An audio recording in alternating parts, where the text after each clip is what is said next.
Hello everybody, welcome to another daily dose of gaming news and all that good stuff. And as always, I also publish on Rumble, which at this time I'm just catching up with the re-uploads on Voidbusters. Three more, and I think I'm finished, so one per day, so 3 more days, and then I will start off with XCOM 2 until it catches up with YouTube. And Prey, in terms of gameplay series, I managed to record something yesterday. One more episode, so today will later today, at least in my time zone, will be up in YouTube and of course also on the Rumble. Regarding the YouTube stuff, I also put like a post backlog kind of thing here on Blogger, and everything that I do is also published on Patreon for extra support. So let's get started. Not much happening. I just bring here PS5 Pro kind of rumor around the new specs here, mainly because of how it can be interconnected with the APU stuff that I covered a few days ago. Yeah, it seems to be more ray tracing supportive, so a little bit uplift in terms of ray tracing performance there. And also AI stuff that they are going to introduce, I suppose. I don't know how much the AI cores might get involved in that workload. But yeah, and the fact that in terms of the CPU part of the APU, it's basically the same. I think it's Zen 2 also. Yeah, Zen 2. It maintains the same kind of Zen 2 architecture. Same cores, but a little bit uplift in terms of clocks, which might help, especially trying to play the higher. Yeah, supposedly it will play better. The fact that we have supposedly, again, this is rumor, it's going to instead of having RDNA2, basically it's going to have a little bit mixture between RDNA3 and some cores will be RDNA4 for the ray tracing part there. And of course the clocks will lower a little bit comparatively with RDNA2 because of they are more faster by itself, so there's no need to just push the clock stuff there. So again, in terms of memory, the same 16 gigabytes. I suppose GDDR6. I don't know if it is an X or not. I'm not sure. But I don't know if they should increase a little bit more in terms of memory. I suppose that the next console generations will have an increased RAM configuration, because the main thing is these 16 gigabytes are shared between the CPU and the VRAM of the GPU, so everything is shared.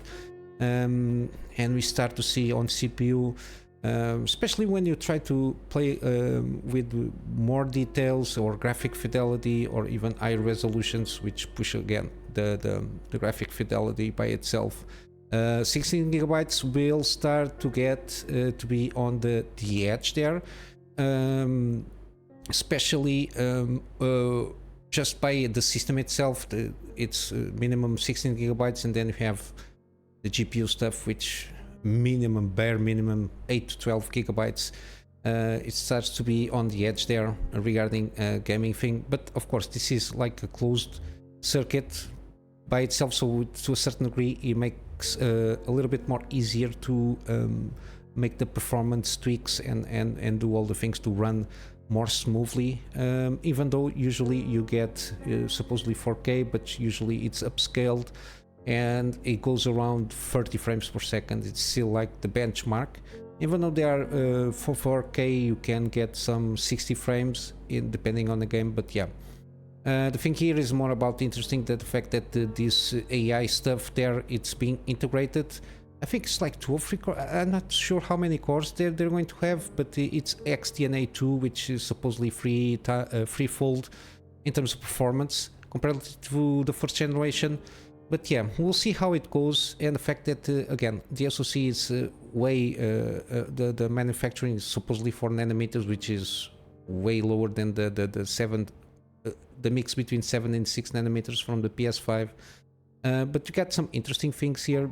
even though they are custom SoCs, they are basically all AMD using basically the same technology. The fact that in terms of specs itself, Xbox, at least the Series X, seems to be, it's a little bit better. Not hugely better, but seems a little bit better regarding the specs itself on a spreadsheet. But they basically offer basically the same kind of performance, regardless of the resolution and everything. So it's kind of on par. Some of the stuff, in the part of them, some CPU stuff, it's better on the Xbox, and the GPU supposedly it's a little bit better, even though it has less compute units. But now in terms of spec sheet, now it's completely different regarding Xbox X. We'll see how they're going to manage the like midlife cycle of this generation. But yeah, they have to have like way better performance uplifts for the next generation, or else I don't know how they're going to do in maintaining. The problem usually it's the price, maintaining around $500.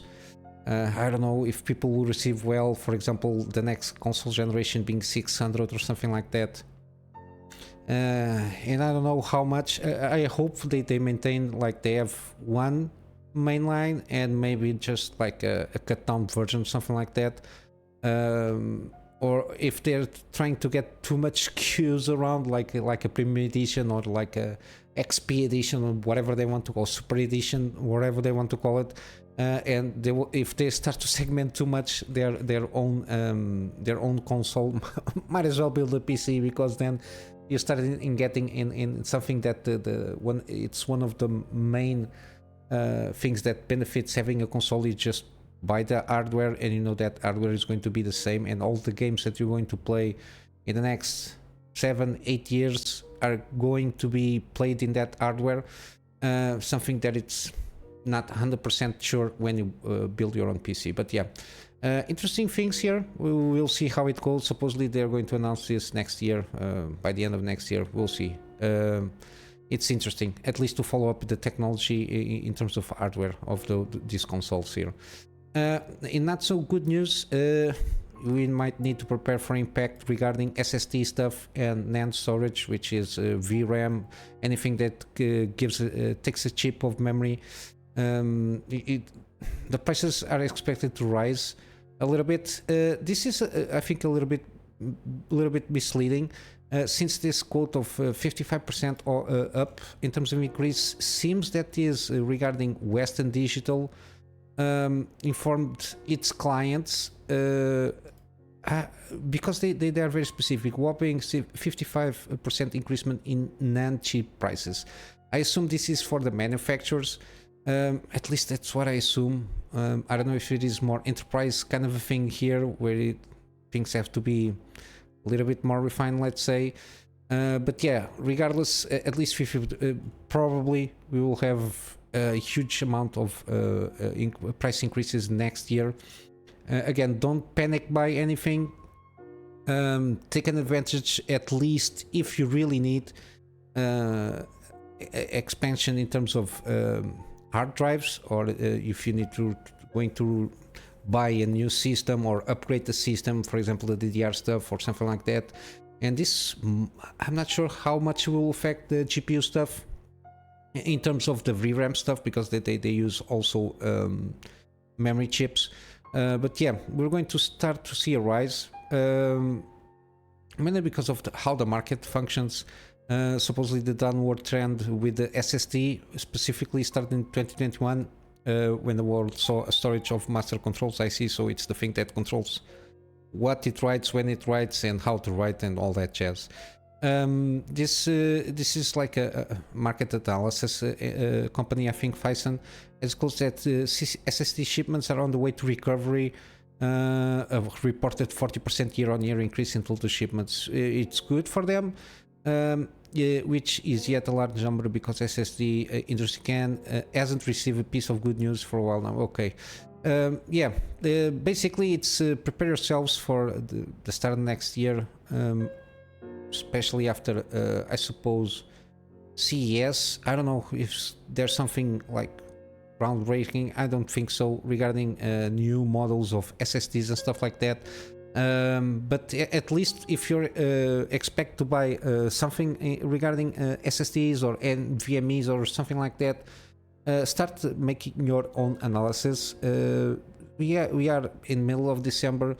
We might see some like last deals from last generations. Maybe it's better to buy from last generation if you don't really need like the ultra high-end stuff, and take advantage of that, because yeah, 50% it's a lot, even though a lot of the SSDs are very cheap at this moment in time, at least from what I perceive from American market. They are very cheap, so might as well take advantage if you have the opportunity and possibilities. Save a little bit until you can get it before it starts to ramp up. And again, don't buy in panic, which doesn't help in any way. But yeah, regarding hardware, basically is what I got here, at least that caught my interest here.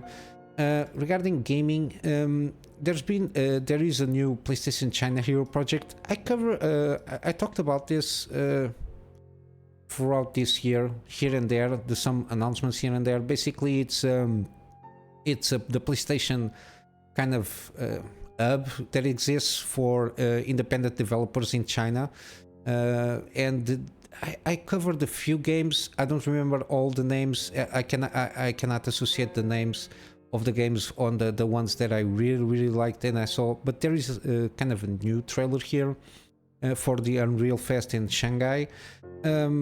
Again, some of the games that I talked about, they are there. There is one that is similar to Devil May Cry kind of combat. It's there, seems relatively interesting. The first one that appears on the trailer, which is like the bunny. I know this one is the Fist forging the Shadow Torch. Seems kind of Metroidvania kind of a style there. But then there do have like battle royales. That is not for me. There is this medieval melee combat survival game. Seems interesting, and there is one very similar, or at least inspired in Dark Souls combat. Also seemed interesting at the time that I saw. So at least 3 to 4 games maximum that interested me. Again, I don't know how this will translate in PC ports, but at least I like good games. For whether it is for PC or console exclusive, I like good games. And usually PlayStation, at least their first party, usually they, from time to time, they decide to take a chance and make a PC port. I think it's something that they could do a little bit more, because Xbox has an advantage on regarding in that side. But yeah, hopefully we'll see a more at least first party, minimum first party PlayStation titles coming to PC also. It only helps, and they are pretty good. In terms of overall quality, the PC ports from PlayStation games are pretty good. And finally, we got just like last recap from TGA regarding trailers. Seems that Light No Fire for Halo Games, the guys from the No Man's Sky, was in a congregated kind of a thing here, was the most watched trailer by itself. Like at almost 5 million views or something like that. The game is very interesting in its concept, kind of the same way. It's basically No Man's Sky but take that approach in a planet, in a whole planet here, and it's got more fantasy setting than a sci-fi one. It's interesting to see. Again, you got the band of get around with your friends. Some supposedly it's seamless multiplayer. You got the survival and building things there. It's kind of a sim life to a certain degree, but you can explore inch by inch in a full open world there, which is very interesting. And of course you got other stuff there, information regarding the things. But yeah, this one it caught a little bit my attention there, the concept itself, because a lot of people are talking about this. Mainly because there was no like obvious kind of show stealer there. There was the OD stuff from Kojima, but yeah, it's also just a very broad strokes concept that is trying to get there. So it's always interesting, but nothing concrete or anything that in terms of release windows or something like that. This one also no, but yeah. I suppose that they're been working at least 4 to 5 years. So I expect something next year. I don't know. And they're being very solid, at least on No Man's Sky. So we'll see how it goes. Yeah, the Monster Hunter Wilds got my interest because I've been watching Monster Hunter World is almost 5 years now, which is it's been a long time since mainline Monster Hunter. It's one of those games that I wanted to try. I never tried any Monster Hunter kind of a game here. It seems pretty interesting. You got all the things that you have to take in account, hunting the monsters, and the stories there that you have, like the party stuff there. We'll see how it goes. I didn't spoke about this one Marvel's Blade from Arcane Leon. It was very like a tease, so it was what it was. The rest was a lot of stuff from console. But yeah, regarding news, it's what I got to start the week. Got some gaming deals here. We got Disco Elysium, the final cut, 75% off. It's one of those very interesting RPGs with choice matters, so you can replay this one several times and you might get different endings. It got some drama at the time because of like the publishing stuff with the developers, and between the developer team some drama happened there, but the game itself is not the quality of the game wasn't affected by this. But yeah, very interesting game here if you like this kind of RPG kind of a thing. Of course, no battles, it's just a story rich, and choice matters, and you got some roll dicing there involved also in some. Usually it's more about challenge checks, if not mistaken. We got the Metro series. It's on promotion because I bought it from the last time that it was on sale. It's basically $9, the free games. So the free games are in the Redux versions, the first two, and Metro Exodus with the inspection pass there. So basically everything. As you can see, I got all the stuff in the library here. That's and this is the one that I really advise you to buy if you want to. We got Tomb Raider's franchise also on sale. So the first game, you got the GOTY. I got everything here, but yeah, 80% off. The second one, 80% off, 20-year celebration. I usually advise this. I didn't buy it at the time, but I might just complete this one just for the replayability thing there when I do the oh my god, the gaming series here, the recap. I might buy this one in the near future, the 20-year celebration stuff there. And of course, Shadow of the Tomb Raider already bought the definitive edition. It's $9, I think, the definitive edition, so it's a good deal here.